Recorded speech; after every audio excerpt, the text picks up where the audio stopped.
Évangile de Jésus-Christ selon saint Luc chapitre 7, versets 31 à 35. En ce temps-là, Jésus disait à la foule, « À qui donc vais-je comparer les gens de cette génération? À qui ressemblent-ils? Jean le Baptiste est venu, en effet. Il ne mange pas de pain, il ne boit pas de vin, et vous dites, c'est un possédé. Le Fils de l'homme est venu, il mange et il boit, et vous dites, voilà un glouton et un ivrogne, un ami des publicains et des pécheurs. Mais par tous ces enfants, la sagesse de Dieu a été reconnue juste. »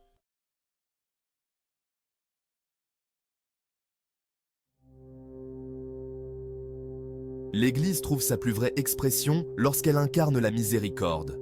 Nous sommes appelés à être des reflets vivants de l'amour infini de Dieu, tendant la main à ceux qui sont dans le besoin.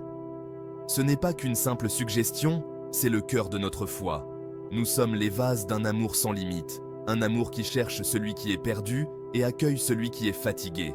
Le monde a faim de ce genre d'amour, un amour qui guérit et restaure. Lorsque nous embrassons la miséricorde, nous devenons des phares d'espoir dans un monde souvent enveloppé de ténèbres. Ne sous-estimons jamais le pouvoir de la compassion pour transformer les cœurs et rapprocher les gens de Dieu. L'Eucharistie, source et sommet de notre foi, est un témoignage de l'amour incommensurable de Dieu. Dans ce sacrement, nous rencontrons le Christ de la manière la plus intime qui soit. Il se donne à nous, corps et sang, âme et divinité. C'est l'amour poussé à son extrême. Par l'Eucharistie, nous sommes attirés au cœur même de l'amour de Dieu, un amour qui ne connaît pas de limites et ne cherche que notre bien.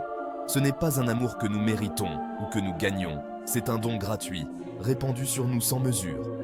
En recevant l'Eucharistie, nous sommes remplis de la présence même de Dieu, transformés par sa grâce.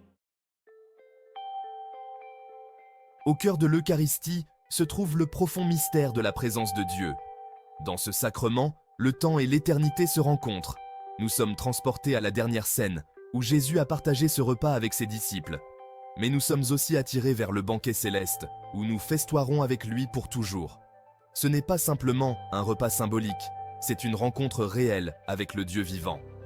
Le pain et le vin, consacrés par le prêtre, deviennent le corps et le sang du Christ. De cette manière, nous consommons son amour, son sacrifice, son être même. Section 4. Se souvenir du sacrifice. L'Eucharistie n'est pas seulement une célébration de l'amour de Dieu, mais aussi un souvenir solennel du sacrifice du Christ. En recevant son corps et son sang, nous nous rappelons sa passion et sa mort sur la croix. Nous nous souvenons de la profondeur de son amour, un amour prêt à endurer les souffrances les plus atroces pour nous. Ce souvenir devrait nous remplir de gratitude et d'admiration. Nous sommes éternellement redevables au Christ pour son don du salut. Approchons-nous de l'Eucharistie avec révérence et humilité, conscients de l'immense sacrifice qu'elle représente. Section 5. Réconciliation. Accueillir le pardon. Tout comme l'Eucharistie nous nourrit de l'amour de Dieu, le sacrement de la réconciliation nous offre la guérison et le pardon. Dans ce sacrement, nous confessons nos péchés, reconnaissant notre besoin de la miséricorde de Dieu. Nous recevons l'absolution, l'assurance que nos péchés sont pardonnés et que nous sommes réconciliés avec Dieu et l'Église. La réconciliation est une rencontre avec la miséricorde infinie de Dieu, une miséricorde plus grande que n'importe quel péché que nous pourrions commettre. C'est un rappel que peu importe à quel point nous nous sommes éloignés, l'amour de Dieu est toujours là, attendant de nous accueillir à nouveau.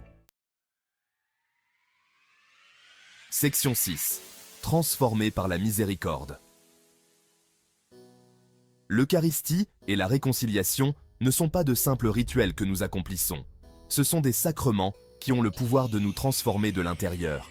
Par ces sacrements, nous faisons l'expérience de la profondeur de l'amour et de la miséricorde de Dieu, et nous sommes habilités à vivre plus pleinement comme ses disciples. En recevant le Christ dans l'Eucharistie et en faisant l'expérience de son pardon dans la réconciliation, nous sommes changés. Nous devenons plus indulgents, plus compatissants, plus aimants.